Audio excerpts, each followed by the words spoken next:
Kejadian ini terjadi di tahun 2011. Ada satu pasangan suami istri yang udah nikah kurang lebih tuh 10 tahun.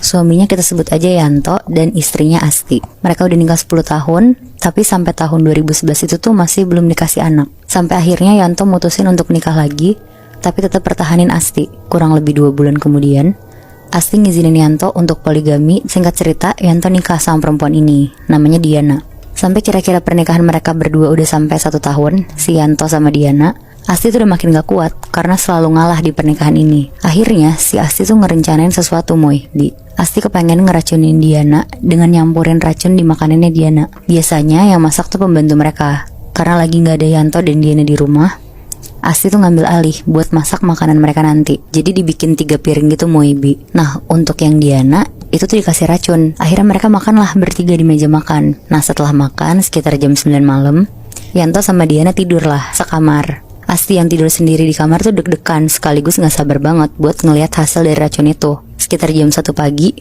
Yanto teriak-teriak histeris dari dalam kamar dia. Asti datanglah nyamperin ke kamar Yanto Diana. Pas Asti ketok, "Kenapa mas?"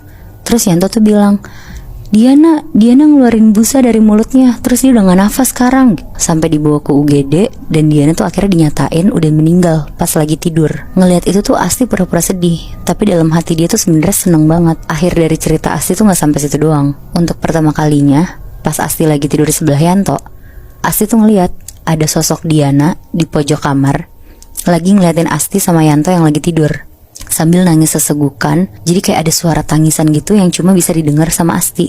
Asti kaget banget, tapi dia gak berani cerita lah ke Yanto kalau dia sebenarnya ngeliat Diana. Besok paginya, karena Yanto sehari-hari juga kerja kantoran, jadi Asti sering ditinggal seharian di rumah. Sekitar jam 1 siang, Asti lagi di dapur. Dia kayak pengen bikin roti gitu Bi. Dia kayak lagi nyari piring. Nah pas lagi nyari-nyari, tiba-tiba dari samping kanannya ada tangan pucet banget kayak nyodorin piring yang dicari Asti. Terus karena Asti ngira itu pembantunya, diambillah sama Asti. Tapi pas Asti nengok kanan, dia ngeliat kalau itu tuh sosok Diana yang ngasih piringnya. Mulutnya Diana tuh berbusa, bau banget, dan satu badannya tuh putih pucet banget. Asti lemes banget, terus dia ngejatuhin lah piringnya gak sengaja, dan akhirnya pecah. Akhirnya seharian Asti tuh cuma bengong doang, makan pun gak mau. Dan ternyata Asti tuh bengong gak cuma karena dia stres ngeliat sosok Diana, tapi Asti ngerasa udah selama seminggu ini dia tuh susah dapetin hati Yanto. Akhirnya pas Yanto pulang sekitar jam 7 malam, Asti bikinin Yanto makanan. Setelah mereka makan malam berdua, gak lama sekitar jam 9 malam mereka berdua tuh tidur. Nah sekitar jam 1 pagi Bi, Asti tuh kebangun karena kayak ada suara berisik banget.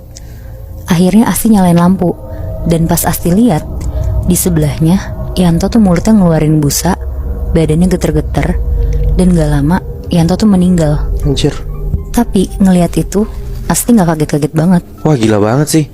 Berarti si Asti yang ngebunuh Yanto juga?